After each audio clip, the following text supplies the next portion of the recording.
when the market's confused, Steve strolls in with a chart and some probable news. Troy fires up Omega like, let's model this mess, while traders at home whisper, please help me stress test. It's the show where the candles dance. Volatility takes its chance. Steve says rules, Troy says math. Together they chart a hilarious path. Grab your lunch, don't be late. They'll tell you why the market's weird again. Oh, great.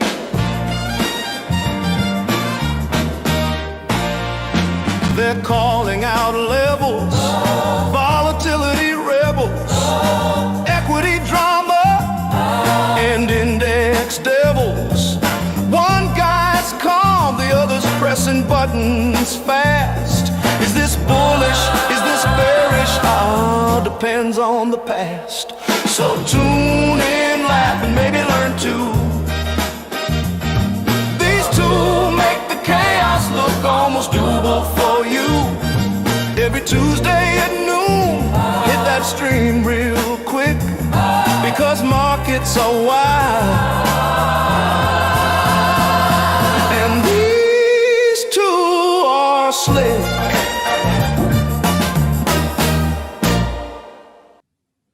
These two are slick indeed. Absolutely. Steve, how the heck are you? Doing good. How'd you celebrate your President's Day yesterday? By being on one continuous meeting from 10 a.m. to 10 p.m. Oh, But perfect. it's neither here nor there. Just talking about how much I love America. You know. How about you? I spent my Monday off creating a new course that I plan on sharing here in the next few weeks with our community. It's another transformer strategy that I'm pretty excited about. Ooh, I hope we get to hear a little bit about that in the coming weeks. So, the market is transforming before our eyes, down 55 to up 10. Steve, I have a theory, and don't be afraid to call me an options genius if you feel it necessary. But I have this theory that when we're down 50 and we don't go down anymore, we will go up. Okay. So, Where did we go down this morning? I think we went down. SPX was below 60. Where was SPX this morning? Yeah, so we opened at 20, bounced up to 40, and then got down to below 80. Yeah, 67, 80. So we're at 68.37 right now. A little bit of a rebound. How's your stuff looking? Pretty good. I can share. Yeah, my put it on there real quick for you. So here is a couple of trades. This is obviously on your favorite platform, the Option Omega automation platform. Big fan of that. This is a 6-7 that I actually put on Friday, and then you can see I took off part of it on before the close Friday, held some over, and then closed a few more today, and the remaining's up almost 28%. So that one's doing well. And then I did a 1 DTE near the market open today. Just a couple contracts, and it's up about 22%. So both of those are doing good. I did a few day trades this morning. The first one was in Tesla. I took puts right at pre-market lows. That was good for a little over 1,200. QQQ was kind of a similar trade. I took it at pre-market lows. I hit a first profit target, and then it bounced, and I just cut the rest. So it was kind of a scratch trade. And then when the market started looking like it was bottoming, I was watching Amazon all morning, and it was really showing some good relative strength. In other words, it kind of started bouncing before everything else. So I took calls on Amazon once it kind of started chopping around and then showing a little strength near the previous day close, and that was good for about 1,100. So 3 for 3 on day trades, and so far 2 for 2 on the other. So it's a good start to the week. That 6-7, I took that off Friday for a lot less money. So great job holding that over the weekend. I usually take that one off. I just, there was if it's pretty well centered, which it was, then I'll usually and then there's no economic reports obviously yesterday because there's a holiday, but none today really either. So if it doesn't look like there's a lot going on and it's fairly centered, I'll typically hold at least a portion of the trade over the weekend. Smart. And the way I look at this, I'm not a marketing genius by any measure, but I'm gonna throw this out there. If you don't do it, I'll do it. We need to create a YouTube video called "The Origin of 6-7," and I would then get some just likes, I think, at least by the I, kids. yeah, and then just talk about in the 6-7 calendar. I think that would be a fantastic video. That would you get a lot of kids, I think, commenting like, "This is trash, bro. This is whack," or whatever the kids say. I don't know what the kids Bro, are saying. yeah, I think you're right on the Yeah. first one, bro. Listen, chat, something like that. So, anyway, Steve, we were talking today about our about the show notes and things like that, and you sent me a book that you wanted to talk about, and I'm excited to talk about this because I think these are type of books are really cool. And do you want to? You still have your screen up. Do you want to share that book or put it on Amazon or show people what we're talking about? Yeah, let me grab a screenshot here right quick.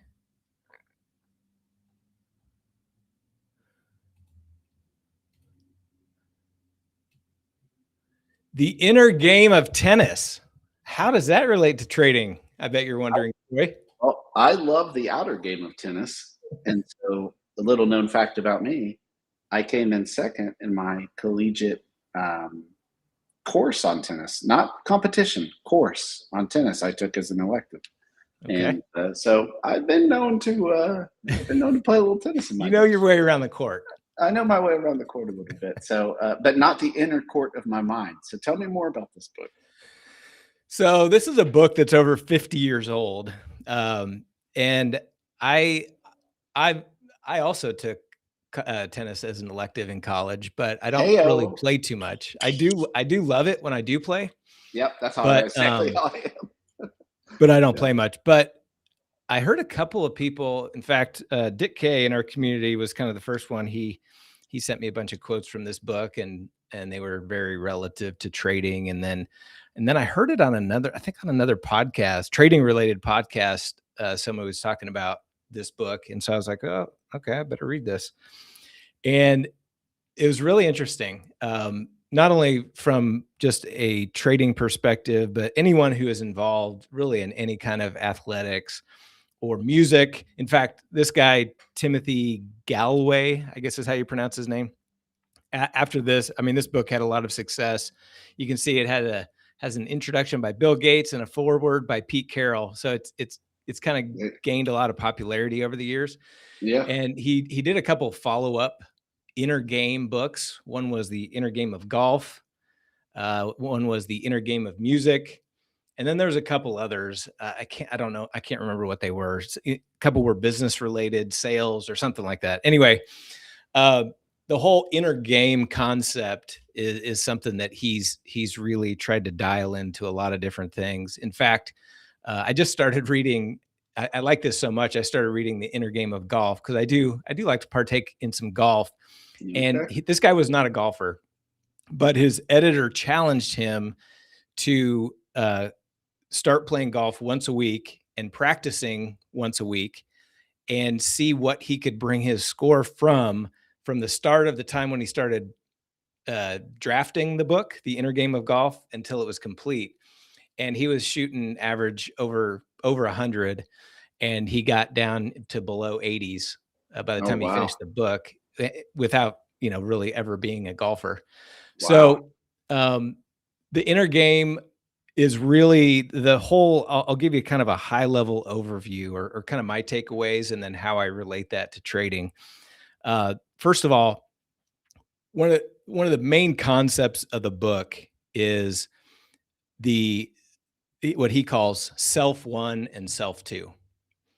So self one is the kind of the devil on your shoulder. If you picture him like a devil and an angel, self one is kind of the devil on your shoulder, and he's the one who is always looking for formulas, always looking for hard work. He's the one, like, if you're, let's talk about tennis first.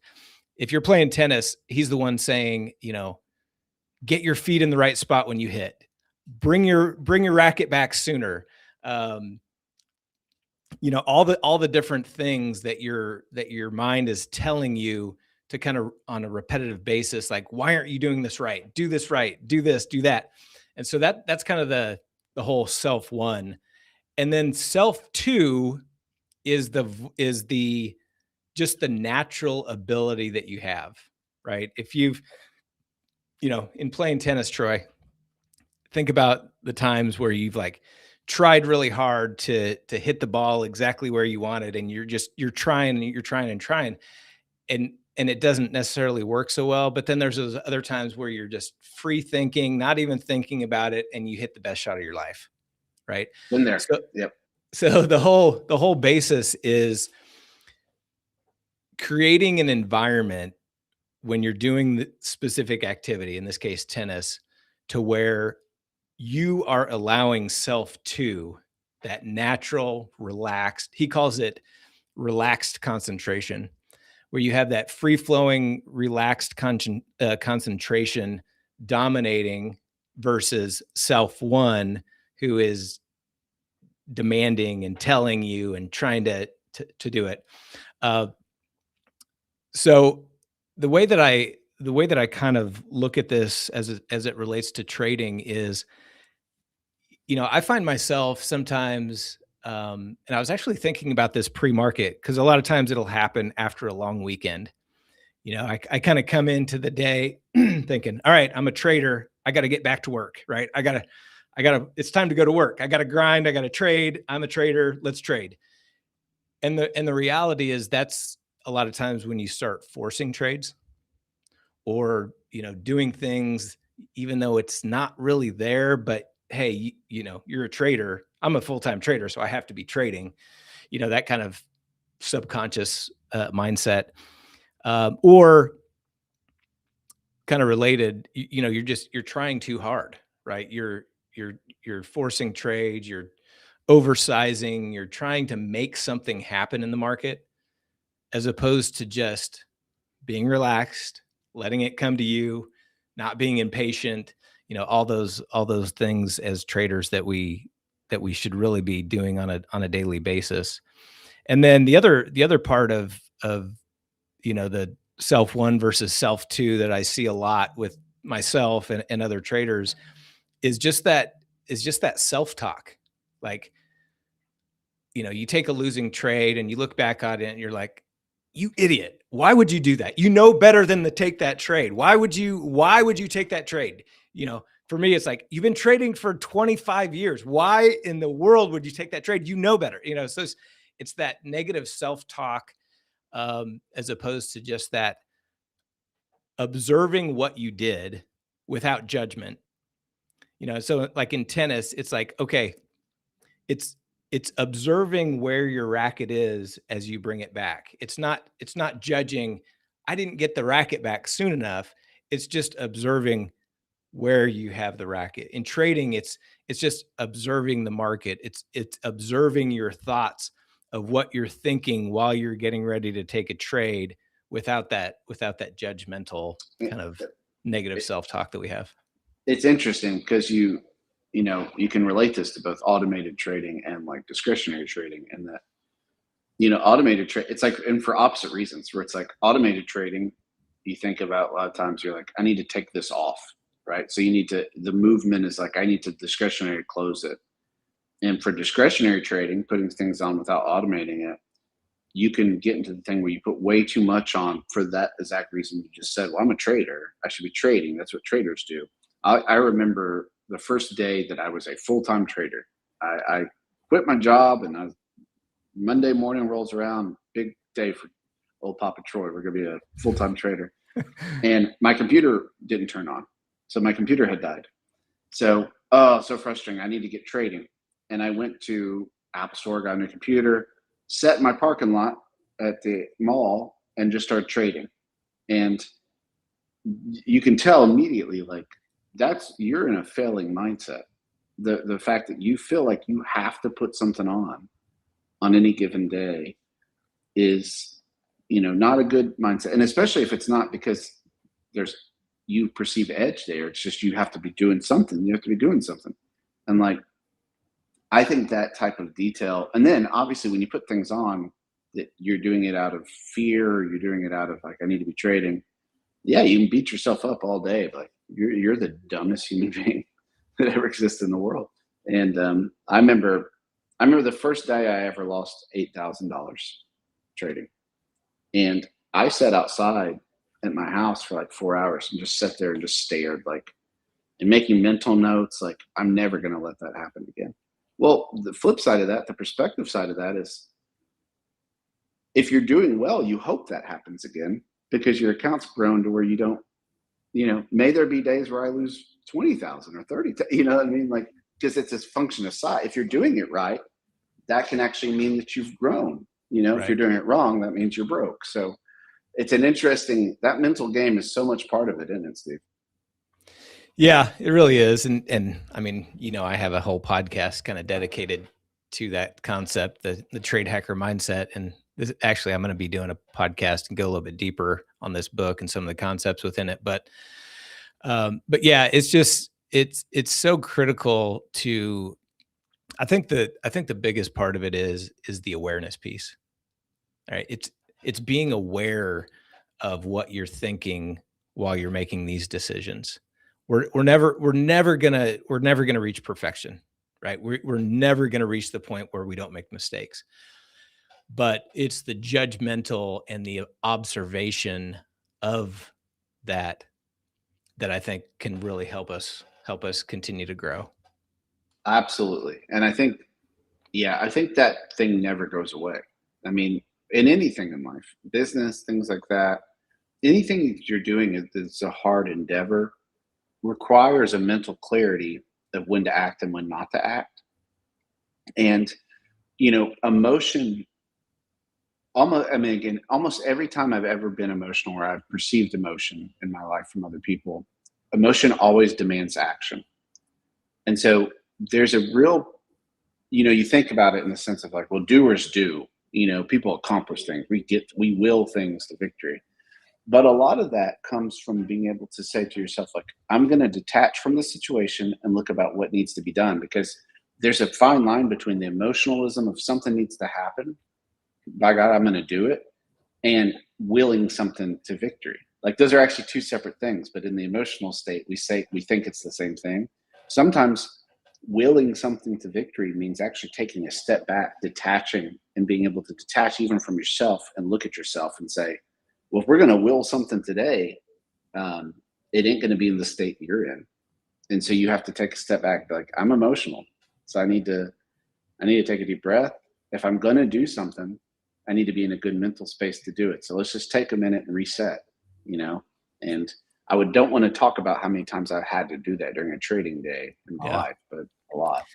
So one of the exercises that he talks about in the book, and I haven't figured out how to replicate something similar for trading, but one of the exercises or the concepts that he used, because he was a tennis pro, and so he was teaching a lot of high level tennis players. And one of the things that he would do is he called it the bounce hit drill. And basically what he would do was, first of all, he would give somebody instructions to do such and such, like serve 10 times, and he'd put like a tennis ball can on the other side, aim for that and hit that tennis ball can. And so he'd watch them, hit 10, let's say 10 or 20 serves. And then, and actually that's not a good example. Let's say he would hit a ball over, and he would tell them to hit the ball back and try to hit a certain spot. So not serving the other, just returning a ball. And so the exercise was called bounce hit. He would have them do that, and then he would have them do another 20 balls, 20 returns, but he would say, whenever the ball bounces on your side of the court, say out loud, bounce, right when it hits. You say bounce. And then as soon as the ball hits your racket, say hit. So every time it was bounce, hit, bounce, hit. And what he noticed over and over and over and over again with tons of people and tons of lessons is that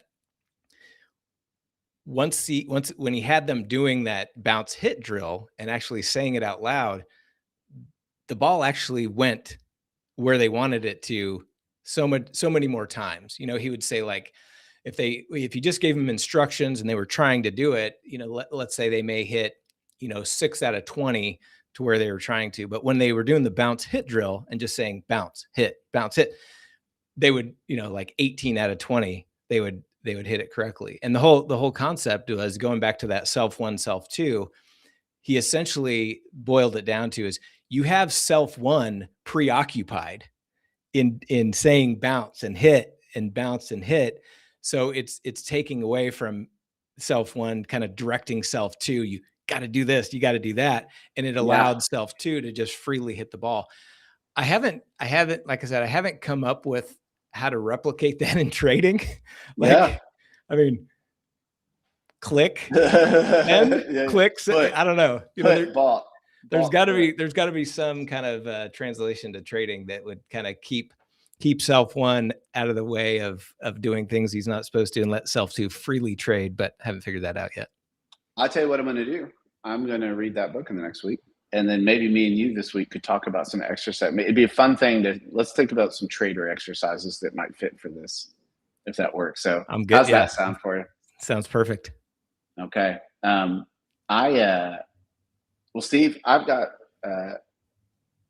one of the things from taking what I would like to detach from is some of the meetings I'm doing today. So I've got a bunch of meetings I've got to do. I'd much rather talk about trading with you, but I've got to cut it short today. So we will talk more next week. We'll come up with some exercises. Listen, I will say this to anybody who's like, listen to this and be like, oh, they're doing light stuff. They're not doing the real strategy stuff.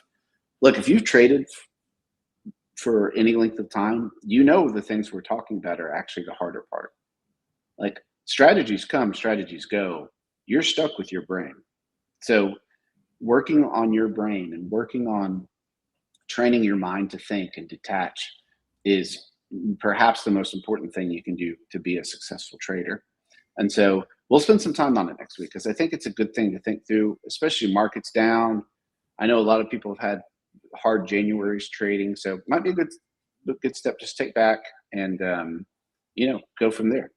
So love it. How's that? Yeah, would love to hear anybody else's feedback too. If anybody has read the book or dives into the book and has any other concepts related to trading that he talks about, I would love to hear it. I kind of posted this in our Trade Hacker Mindset channel in our Discord, but either in the OO Discord or ours, would love to hear it.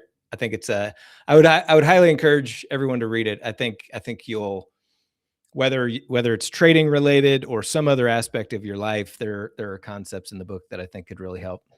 Yep, for sure. Well, we'll jump in and we'll do some more next week. So Steve, have